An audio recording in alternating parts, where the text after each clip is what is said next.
So thank you very much for coming to this press conference organized by the NGO Coalition of the Faith and Freedom Summit. The NGO Coalition is formed by 17 different organizations, which is Human Rights Without Frontiers International, the All Faiths Network, Freedom of Conscience Coordination of Associations and People, the European Federation for Freedom of Belief, the Gerard Knott Foundation, the European Muslim Initiative for Social Cohesion, the European Office of the Church of Scientology for Public Affairs and Human Rights, the Center for the Study of New Religions, Fundación Ciencias de la Documentación, the International Multi-Faith Coalition, Fundación Mejora, the International Observatory of Religious Liberty of Refugees, the Pagan Federation International, the European Interreligious Forum for Religious Freedom, the Soteria International, the United Religions Initiative, the branch of the Netherlands, and the International Human Rights Council based in Vienna, which is not the one of the United Nations, just to clarify. So we have put together this coalition with the great support of the Alliance of Conservatives and Reformists of Europe. But this is a non-partisan coalition, and we put together a pledge that reads as follows: I pledge that I will uphold and defend the freedom of conscience and religion of all individuals by rejecting and speaking out against bigotry, discrimination, harassment, and violence, and so build a more equitable society for all. And we got the UN Special Rapporteur on Freedom of Religious Belief to call on all the members of the European Parliament to sign the pledge of the Faith and Freedom Summit for freedom of religious belief for all. Okay, my name is Ivan Arjona, and I'm representing the European Office of the Church of Scientology. And so we will be covering vaguely 7 points, which is what we want to propose. I will name them, and then the different speakers at the table will speak about them. We want to create a interparliamentary group that focuses on freedom of religious belief inside Europe. Then we want to get the Fundamental Rights Agency to actually work on freedom of religious belief for real, because so far many of the answers are this is not within our mandate. Then, of course, we need to involve the academia on this. The academia needs to help so that politicians have proper advice on how to deal with the issue. Then create an open platform that will include politicians, academics, and civil society all together to work for this aim. And then to have a specific task force aimed to help anything related to Article 17 of the Treaty of the Functioning of the European Union. Then we want to work on the EU guidelines, and we want to create a Faith and Freedom Award, especially for politicians. But anyway, this will be talked over later on. So next, I will give the word to Martin Weightman from the All Faiths Network, and he will cover his points. Good, thank you, Ivan. Okay, so why should we be concerned about placing a greater importance on freedom of religion of belief within the European Union? I emphasize within. This is, of course, a crucial question central to the entire thrust of the Faith and Freedom Summit. Obviously, the basics are already written into the EU's human rights principles. But it is our observation that this right tends to take a back seat to other rights. And I'd like to take a look at least one key reason why that is so. The approach to religion varies quite significantly through EU countries. There are state-financed or privileged religions in many countries and a secularized approach in others. Some countries are quite open to accepting religious cultural differences and have policies which aim to integrate these cultural expressions of religion into their structures, whilst other countries have taken express steps to exclude them. One approach is, in my view, inclusive and the other exclusive. All these examples can be seen in countries that have a religion that is predominantly recognized, as well as those oriented towards secularism.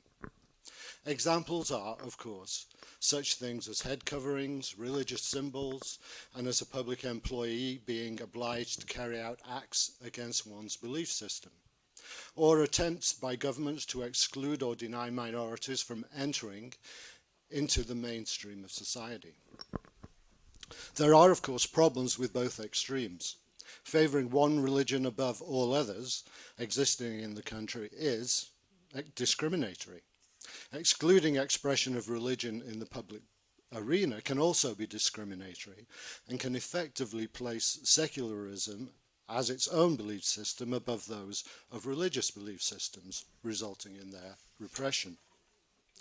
But in the end, not respecting these beliefs with the right balance will bring about conflict and disintegration of social structures where people are or feel they are excluded. And this is one of the most basic reasons why the subject of freedom of religion or belief must be a lot more prominent on the agenda rather than be ignored and pushed under the European table. Clearly, such a wide variety of national policy approaches towards religious acceptance and tolerance makes for a difficult and rather explosive discussion. And that is why it has not occurred. But it is one that we must have. That is why it is essential that the various proposals of the Faith and Freedom Summit are implemented. Government interference in religion or belief can be blatant or subtle. It can come in many forms, from covert administrative blocks, delays and denials, to overt legislative and policy statements that implement undue restrictions on religious expression or practice. Raising these issues within the EU institutions will not be easy, but without any communication between the relevant players, EU officials and politicians, belief groups and the wider public, then we go nowhere, or rather, I would say we go down. So that is why it is important to establish a variety of inter-institution as well as institution-specific initiatives. Broadly speaking, the responsibilities of such initiatives, as already outlined, would have to be clearly identified and defined, but would include monitoring and being alert for signs of discord in this area, as well as looking to investigate, advise, and implement ways in which to resolve them. Where appropriate, act as an arbiter in cases of conflict, a kind of ombudsman role which would have the authority to act in cases which are not litigious. Receive complaints about discrimination from interested parties and review and act upon them. For example, a parliamentary intergroup on freedom of religion or belief within the European Union would have the responsibility of monitoring activities in this area within EU countries and drawing up an annual report. It would advise on EU legislation or EU actions. And we are not without tools to help in these tasks either. The OSCE and the Council of Europe have together and separately already done a lot of work drawing up a number of practical guides and principles, such as legal personality of religious groups and legislative standards on freedom of religion and belief, that go into a lot of detail, which will help adjudication and applying the broader principles of freedom of religion and belief, and guide on issues of discrimination and exclusion within Europe. And so this is the way forward that I see and that we see and that we are proposing, and which we think that the European and the way in which we think European institutions should be developed. Thank you. Okay. Thank you, Martin. Now I'll give the word to Richard Milson. We'll go left, right, left, right, left, right. Yeah. Okay, so Richard from Acre. Thank you. I'm glad to see I'm on the right. Well, good morning. My name is Richard Milsom. I'm the Chief Executive of the Alliance of Conservatives and Reformists in Europe. We are the third largest of the European political parties, numbering 42 centre-right conservative parties, not just from the European Union, but across the European continent and further afield, the cousins in America and into North Africa, as well as other places. Our main role in all of this is to promote the values of a free society: democracy, rule of law, property rights, freedom. And all too often, religious freedom and freedom of belief is left off this list. It's we believe is a fundamental part of building a free society, and a very important issue that is not getting enough airtime within European politics at the moment. We've worked together with this coalition for the last year and a half.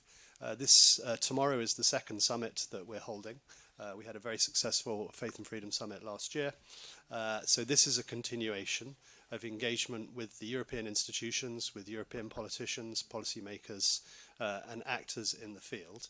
And our role in this is, firstly, something that we fundamentally believe in and something that should be highlighted. But secondly, also to make sure that this is an electoral issue. Europe is about to face one of the biggest elections that it's had in recent history.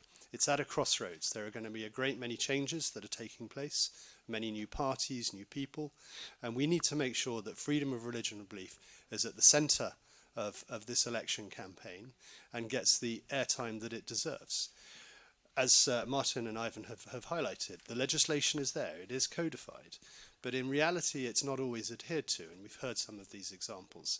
So we need to work together to promote the ideas behind it, to try and address where there are problems and where there are issues, and to help all of our European citizens be able to worship and to believe in the things that they want to. Thank you very much. Thank you very much, Richard. Now I'll give the floor to Mr. Massimo Introvigne from the Center of Studies of New Religions.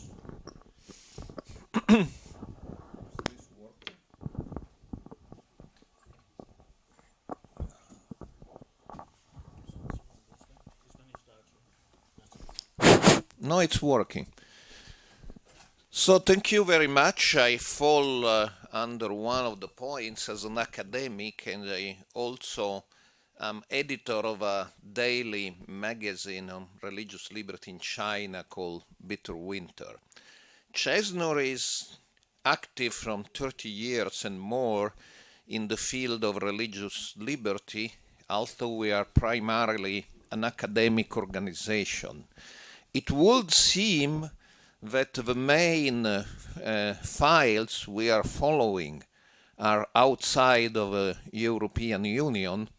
Let me give you 3 examples, and then I will tell you why European Union should be very much concerned about them. One example is a neighbor, Russia.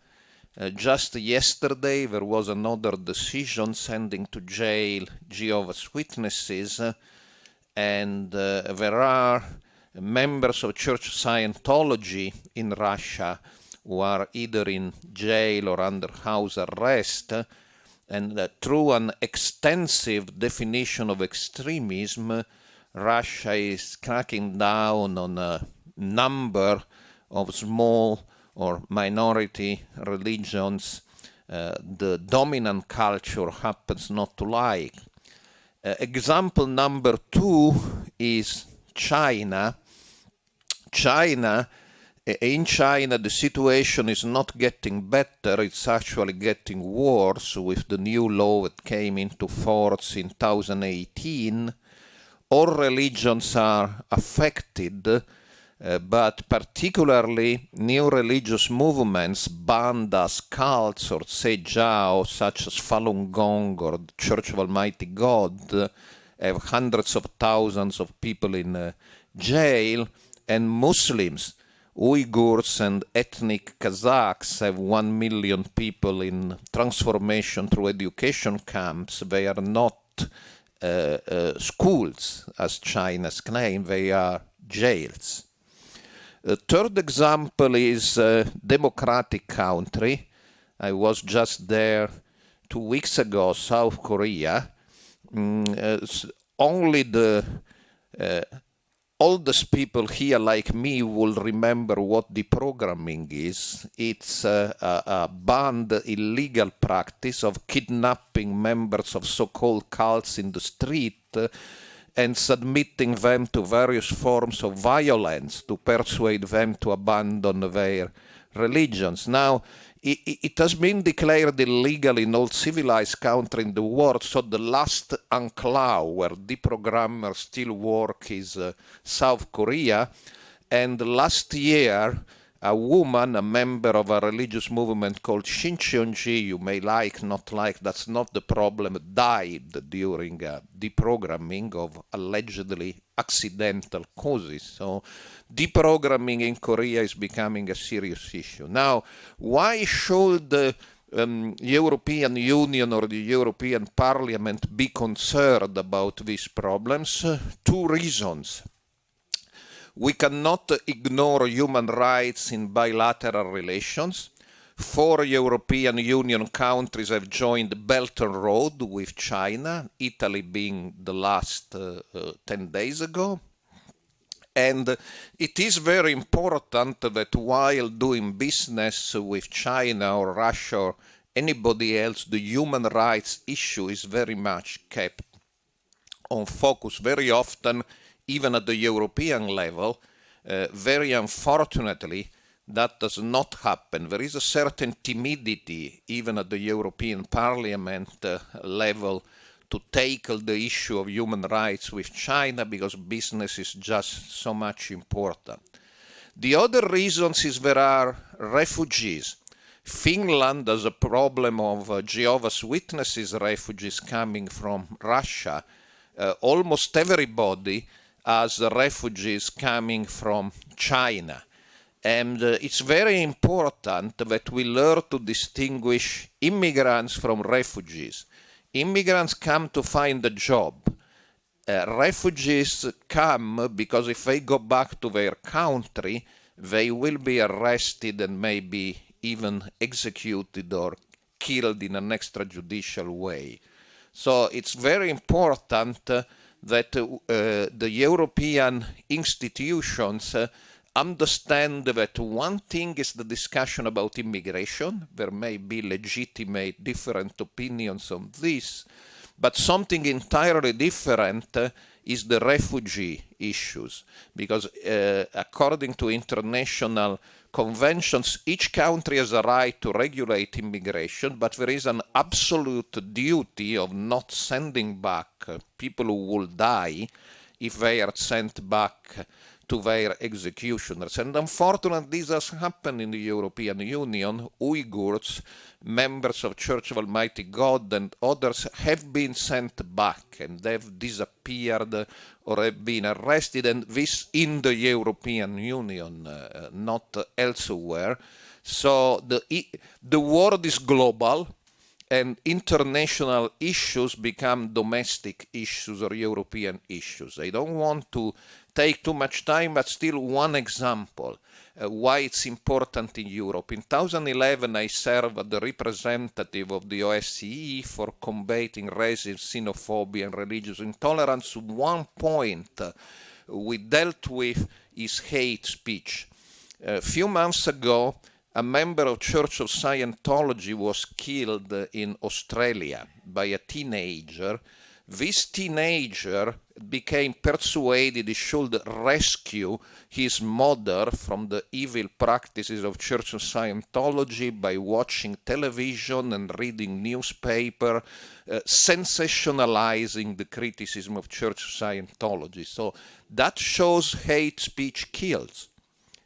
We cannot tolerate hate speech not only, and that's very much something I approve of, not only against Jews, that's obvious, or Muslims or Catholics, but even against the small religions. We cannot tolerate hate speech. We cannot tolerate hate speech against the Jehovah's Witnesses or the Church of Scientology.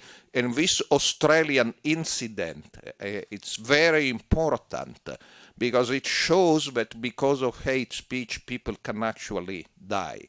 So refugees, hate speech, raising human rights in bilateral meetings with some countries. These are three important points in the agenda of religious liberty for the European Union. Thank you. Thank you very much, Massimo. So now I'll give the floor to Leah from Human Rights Without Frontiers International. Is this on? Yeah. Yes? Okay.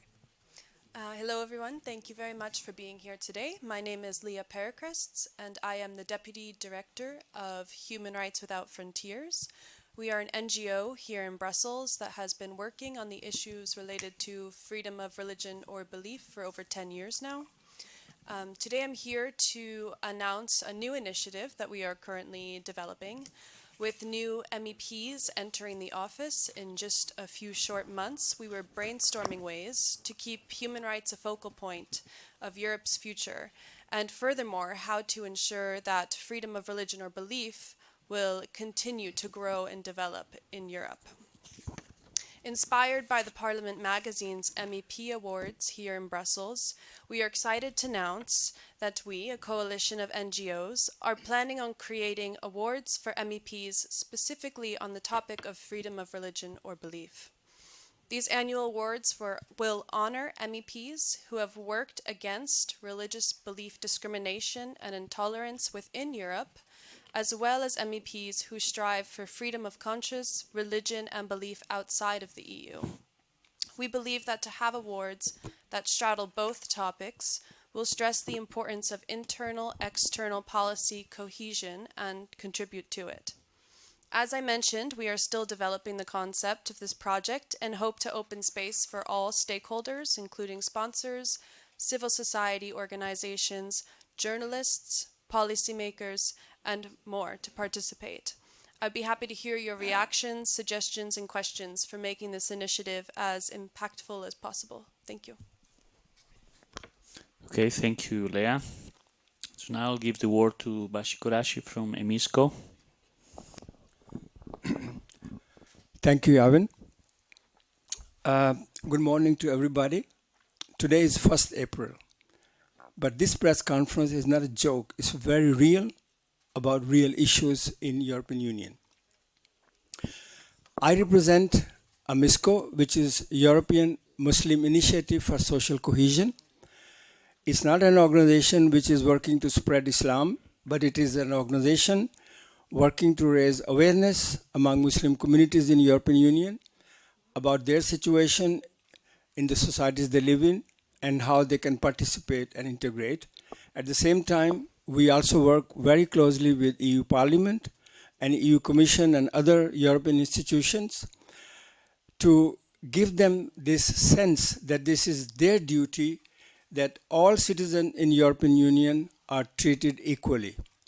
I live in Denmark, which is supposed to be one of the most liberal and open society, but after living 50 years, I sometimes wish I have never come to Denmark. So this is the situation today in Europe.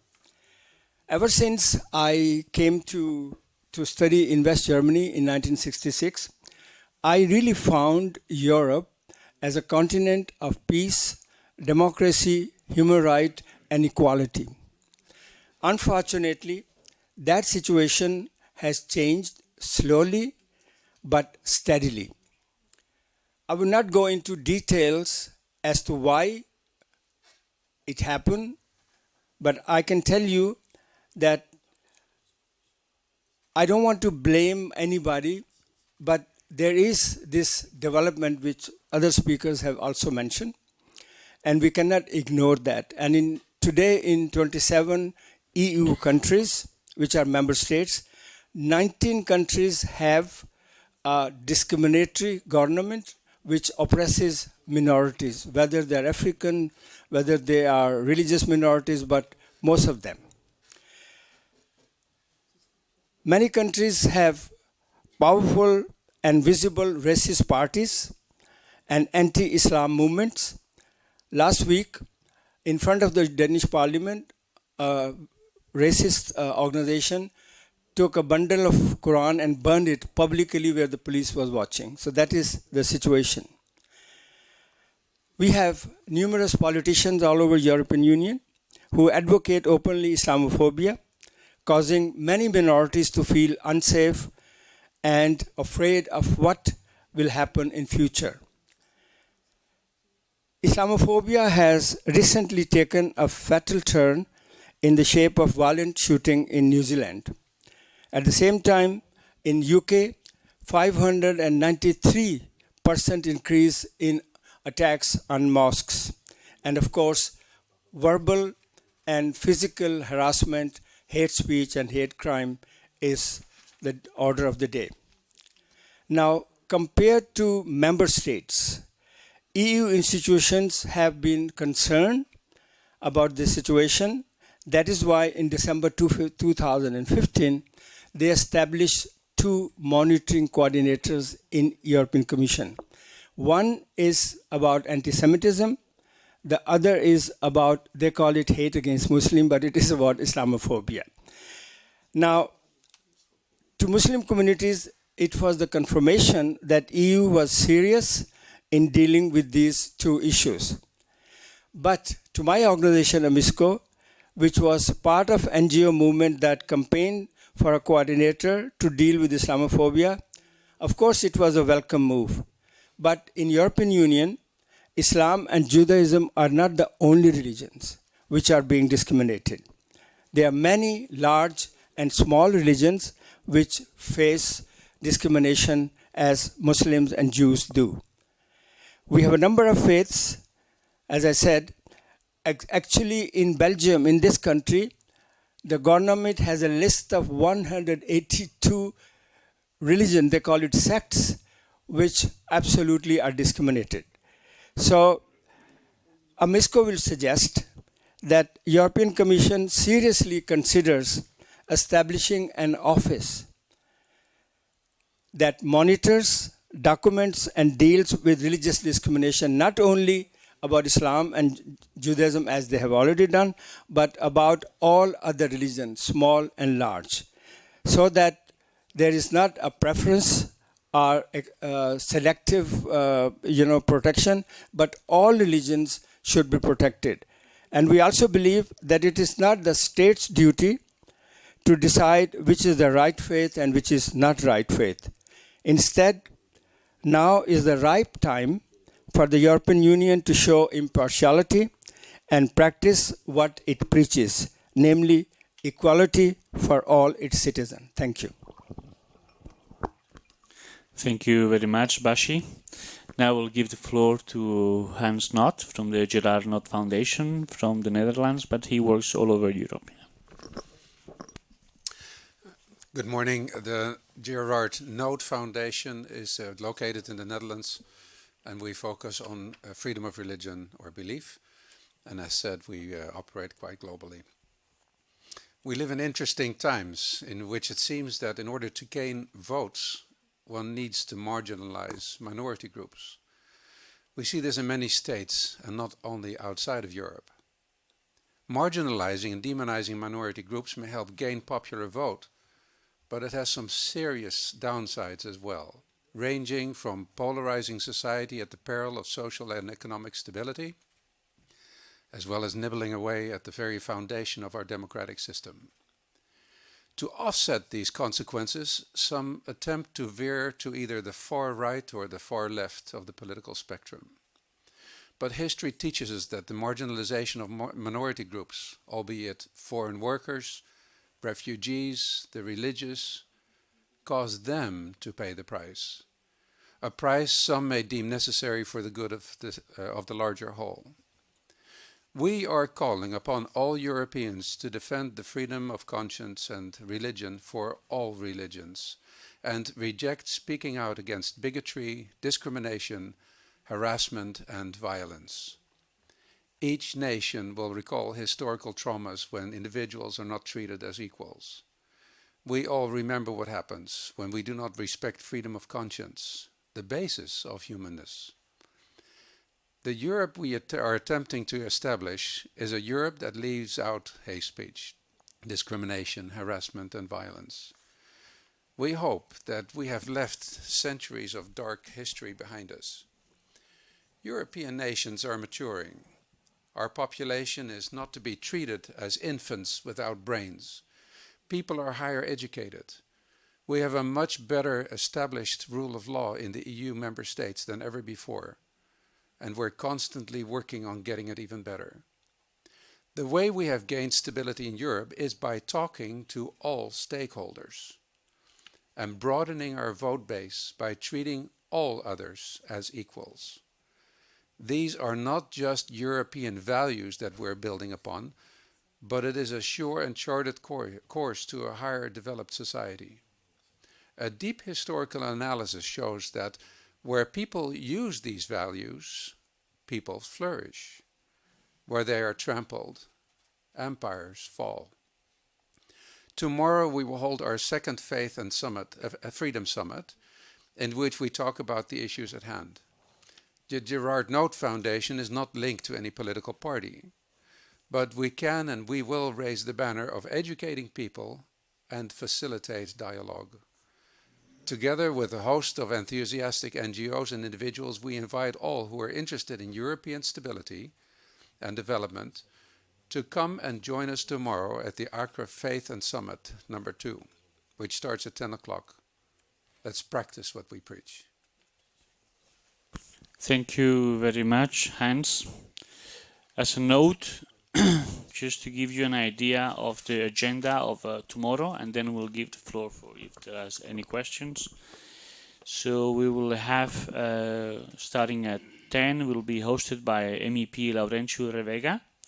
And then among the speakers, we will have Jan Figel, who is the EU Special Envoy for Religious Freedom outside the EU, who himself is preaching this coherence that should be between the outside and inside. Then we will have some of the speakers here, Willy Fautré, Martin Weightman, Bashy. We will have Cristina Arriaga, who is the chairman of the Oxford Society of Law and Religion. We will have Eric Roux, who is the vice president of the European Office of the Church of Scientology. We will have Archbishop Thomas Schumacher, who is the president of the International Society for Human Rights.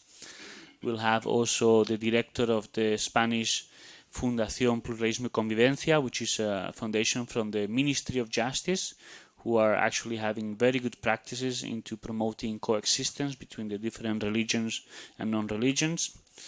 We will have also Kishan Manocha, who is the senior advisor on freedom of religion belief in the Human Rights Department at the OSCE ODIHR.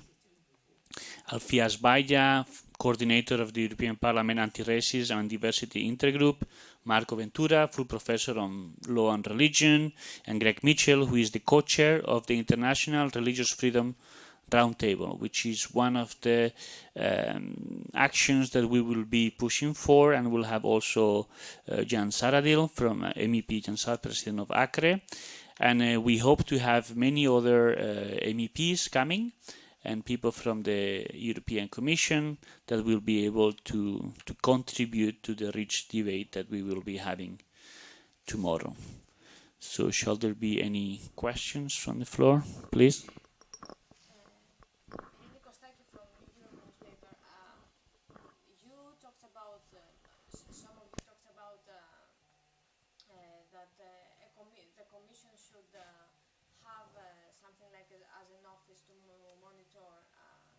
Discrimination, etc. Has anyone tabled this to Franz Timmermans at the annual high-level meeting with religions? Do you know?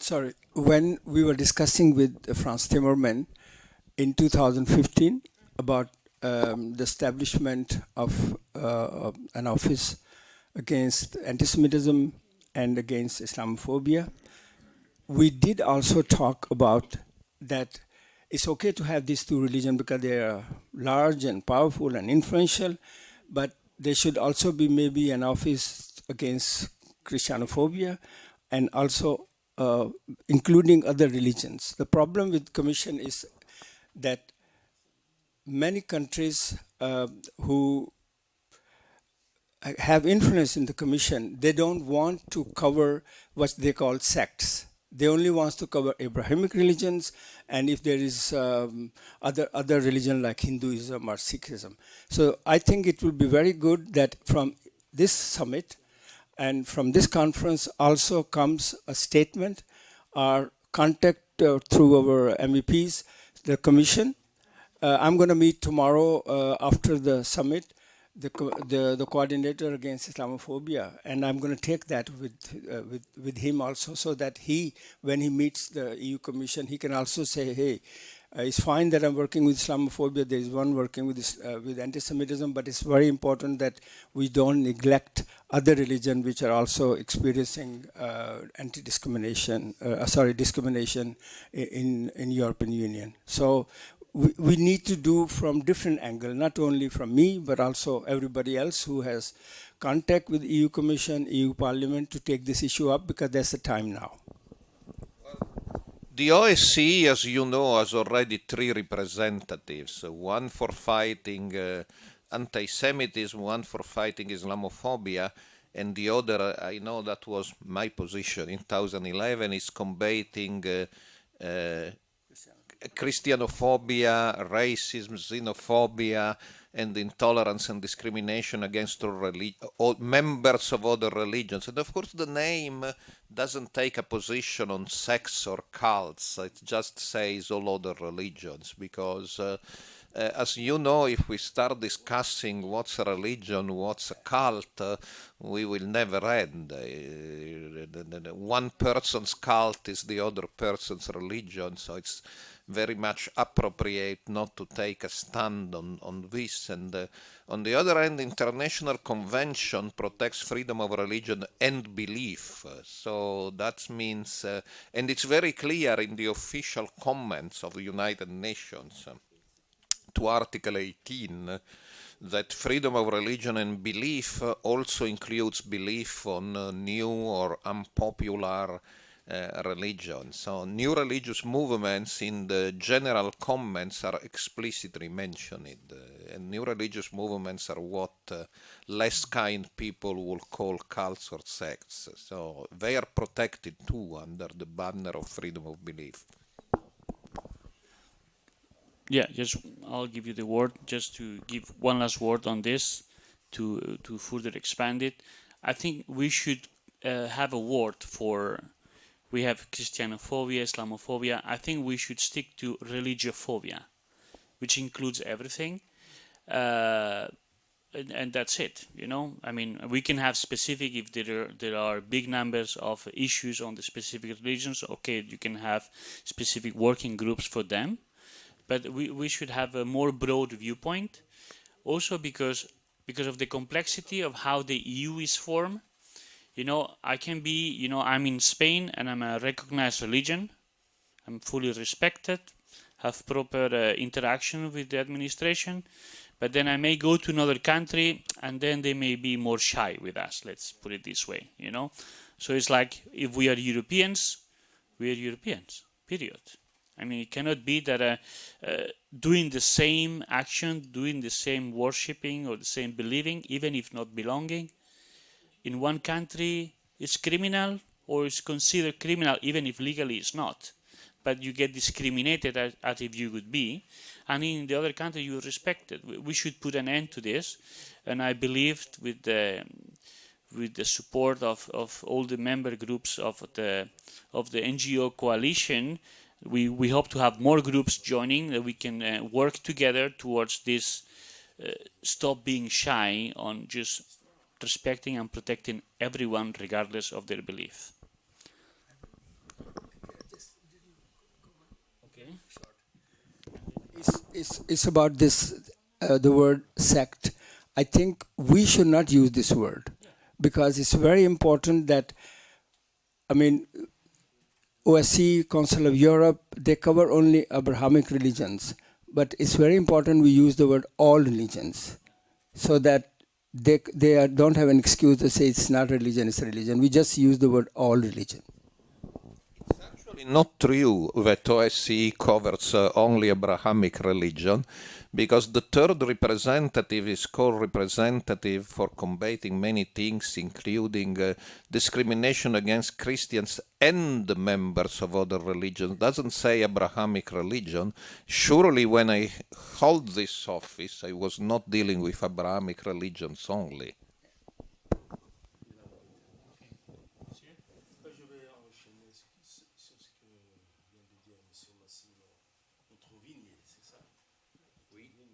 C'est-à-dire quand on parle de, disons, au départ déjà des petites et grandes religions, c'est-à-dire on met certaines religions au second rang par rapport aux grandes religions.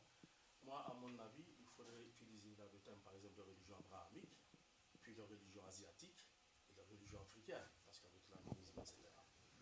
Donc, pour ce qui est de... Parce que n'oublions pas que même dans les, entre guillemets, les petites religions, c'est-à-dire, peut-être qualitativement, ils sont encore beaucoup mieux que les autres. Mais je veux dire, sur le plan arithmétique, bon, c'est autre chose. Alors que les choses sont beaucoup plus...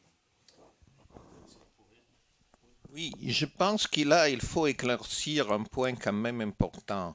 C'est-à-dire que les conventions internationales, il n'y a pas vraiment protection des religions. Il y a protection des croyants. C'est-à-dire, on a le droit de croire à n'importe quelle religion et d'être respecté en tant que personne humaine qui a des droits fondamentaux, y compris le droit à croire ou à ne pas croire en tout ce que l'on veut. Donc, je pense qu'on fait un peu fausse route si on parle de protection des religions, car en réalité, si on regarde comment les Nations Unies ont bâti l'article 18 et comment la Convention européenne des droits de l'homme a été préparée, on s'aperçoit clairement que l'idée, c'est de protéger la personne, l'individu.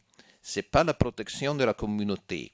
Et dans le droit de plusieurs nations européennes, pensez-vous à la France. La France ne reconnaît pas la communauté religieuse en tant que telle, mais elle reconnaît encore le droit à la liberté religieuse de la personne humaine. Donc et la personne humaine a la même dignité que si elle croit en religion qui a 10 membres ou 100 millions de membres. Ça, il n'y a pas de différence dans la dignité de la personne humaine. Donc, la liberté de croyance et la liberté de religion, d'un point de vue légal, ça concerne l'individu. Et donc, quand on se met du point de vue de droits fondamentaux des personnes individuelles, et il n'y a plus question de distinguer entre grandes religions, petites religions, anciennes religions, nouvelles religions. C'est la personne humaine qui a le droit de croire.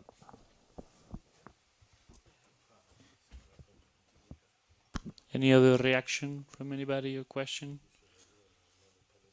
No? Okay, so thank you very much, and I hope to see you all tomorrow at the Faith and Freedom Summit at the European Parliament. Thank you.